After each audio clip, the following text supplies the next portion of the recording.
At dinner, Mom slid a white envelope across the table to my sister, $150,000 for her new house. Dad didn't hesitate. He just looked at me and said, "You're the failure." "We invest in winners." The room went silent, forks frozen, smiles cracked. I didn't cry. I just folded my napkin, walked out, and never looked back. That night, I didn't beg for love or fairness. I started something they'd never see coming. 2 years later, my sister drove past my property, slammed on the brakes, and screamed into the phone, "Dad, you need to come here. Now." When I was 12, I built a suspension bridge out of wire and drinking straws for the state science fair. It held the weight of a full textbook. I won first place. I still remember standing on that gym stage scanning the crowd for my parents, 2 empty seats in the front row. They were in Denver that weekend, cheering for my sister at her beauty pageant. That night, I brought the medal home, proud and glowing. Dad glanced at it once and turned up the TV. "Strange girl," he muttered. "What kind of daughter plays with machines?" Mom didn't answer. She just stroked Jessica's hair while my sister showed off her Little Miss Sunshine trophy under the living room lights. That moment stuck like a splinter. It wasn't the words, it was the quiet after them. The quiet where love should have been. As I grew up, I learned that love in my family came with receipts. Every favor, every gift, every smile, it all depended on whether you made them look good. Jessica was their miracle child, the one who got the easy praise, the second chances, the excuses.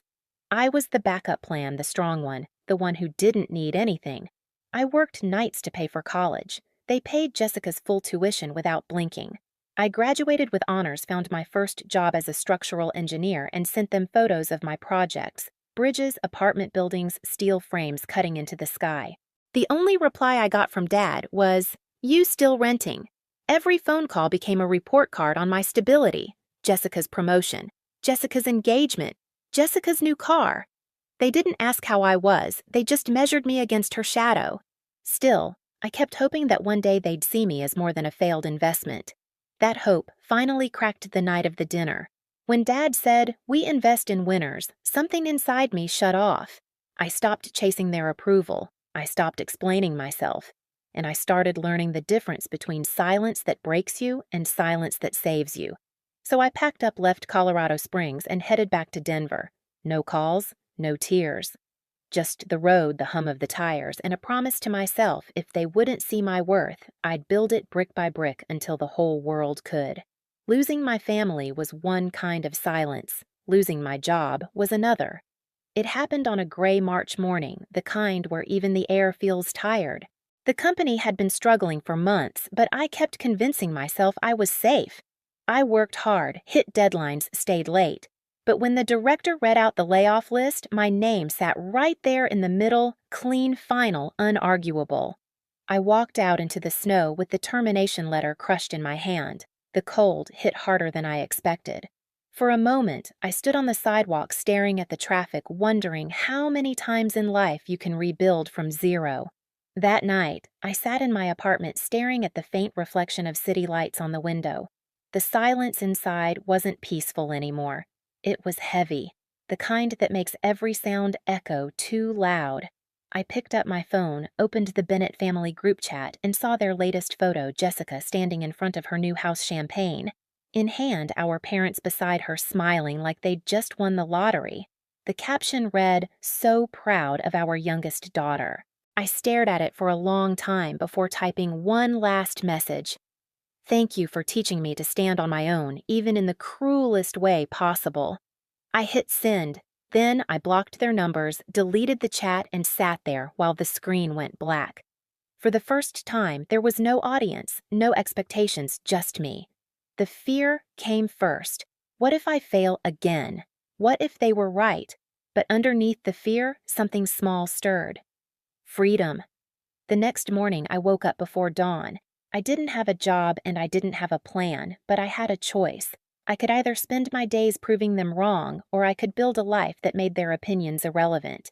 I made coffee, opened my sketchbook, and drew a simple line, just the outline of a small house.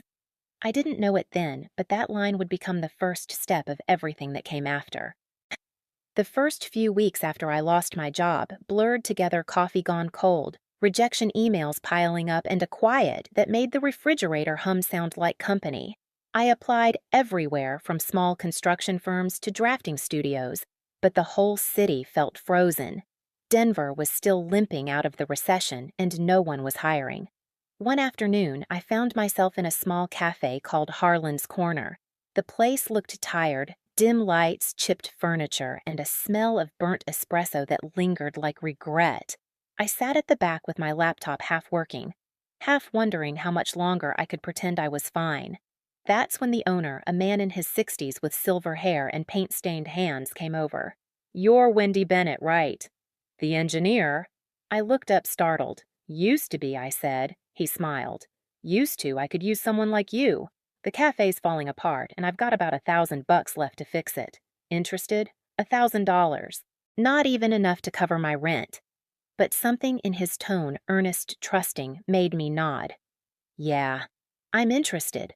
For the next few weeks, I practically lived there. I repainted walls, rearranged furniture, rewired light fixtures, and designed a new layout that made the tiny cafe feel twice its size. I used reclaimed wood for the counter, hung a few pendant lights, and covered one wall with mirrors to pull in more light. When it was finished, Harlan stood in the middle of the room, eyes glistening. "It feels alive again," he said softly. "You've got magic in your hands, kid." A week later, a local magazine ran a small feature titled, "A Forgotten Cafe Brought Back to Life by Local Engineer." It had one photo me standing behind the counter paint on my jeans, a tired but proud smile on my face. The next morning, my inbox exploded. People were asking if I could help redesign their small businesses' old shops, even homes. I didn't have a company, just a sketchbook and a few tools, but I said yes. One of those jobs took me to Golden, a quiet town west of Denver, to renovate an old brick house for a retired veteran.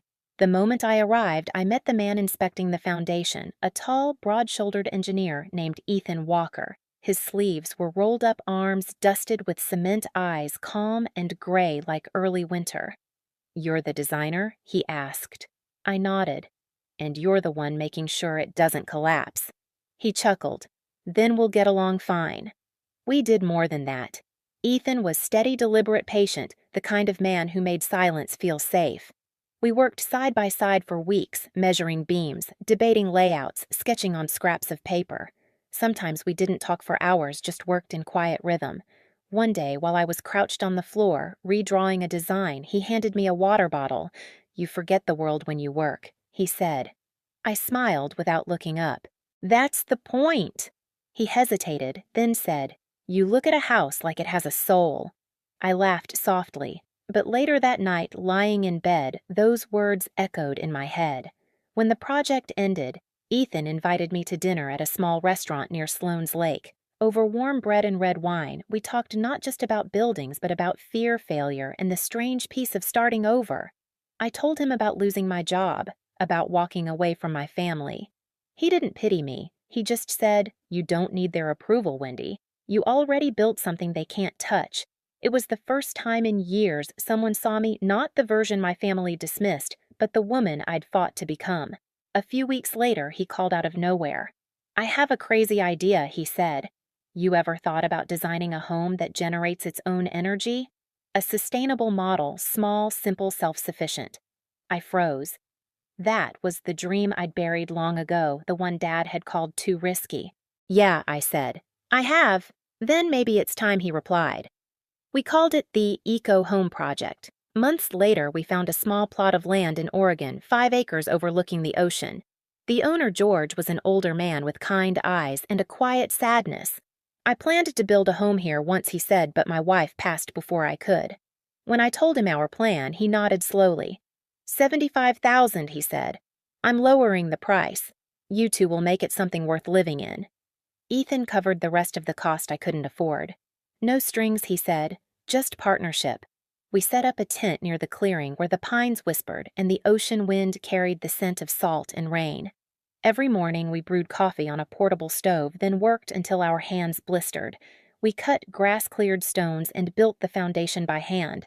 I named it Evergreen Cabin. 600 square feet, solar panels, rainwater system, handcrafted wood from a dismantled barn. Everything sustainable, everything built from what the world discarded, just like me. Some days, I wanted to quit. My body ached, my fingers cracked from cold. But every night, sitting by the fire, I looked at the rising frame and thought, this is what it feels like to rebuild yourself. By month 10, the cabin stood complete pale wood-wide windows and a porch that opened toward the sea. When the sunlight hit it just right, it glowed like it had its own heartbeat. I took a single photo, posted it online with a caption, "Built this myself."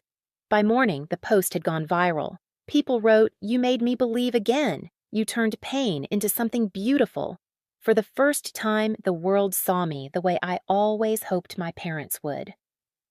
It was a quiet May morning, soft sun through the trees, lavender blooming along the porch when I heard the sound of tires screeching on gravel. A silver BMW stopped just short of the gate. The door flew open, and there she was. Jessica, 2 years older, perfectly styled, but trembling. Her white dress caught the wind, her voice shaky on the phone. "Dad, you need to come here. Now!"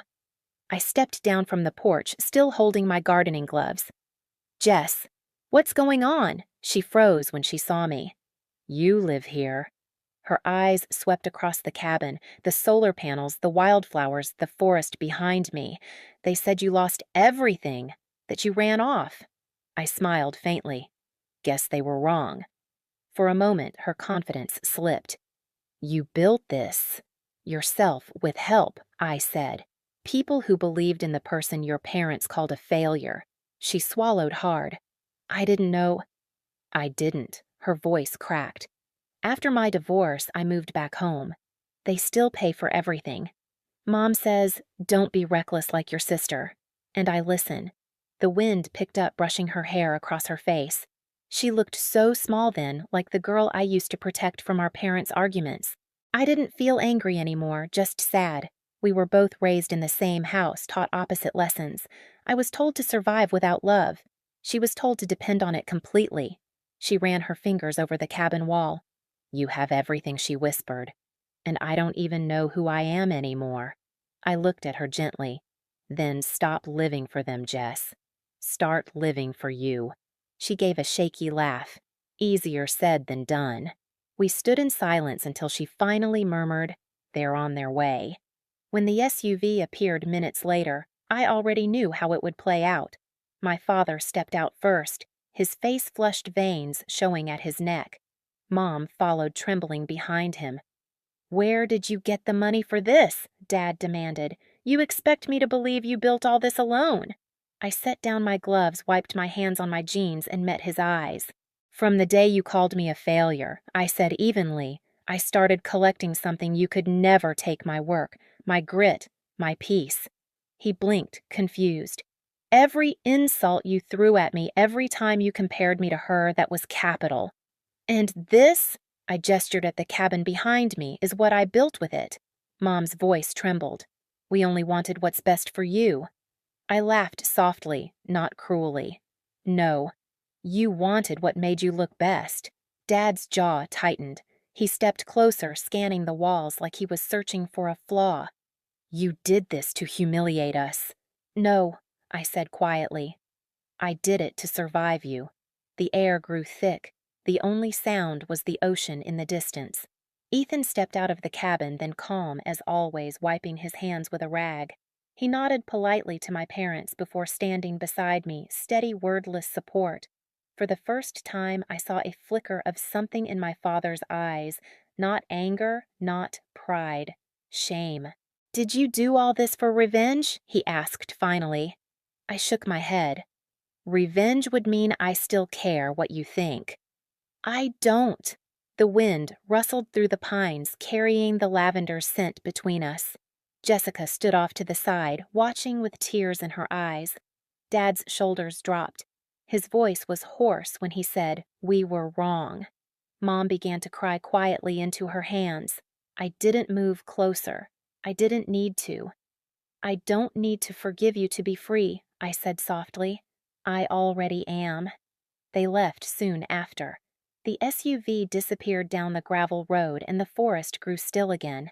I stood on the porch, heart pounding not from anger, but from release. Ethan draped his arm around me. "You okay?" I looked out toward the trees where the light shifted golden across the cabin walls. For the first time, I said completely. A week later, a cream-colored envelope arrived, no return address, just my name in my father's careful handwriting. Inside was a letter and a photo of our old house with a for sale sign out front. His words were unsteady. "We loved you in the wrong way, through fear, through comparison. We're starting over. And for the first time, we are proud of you."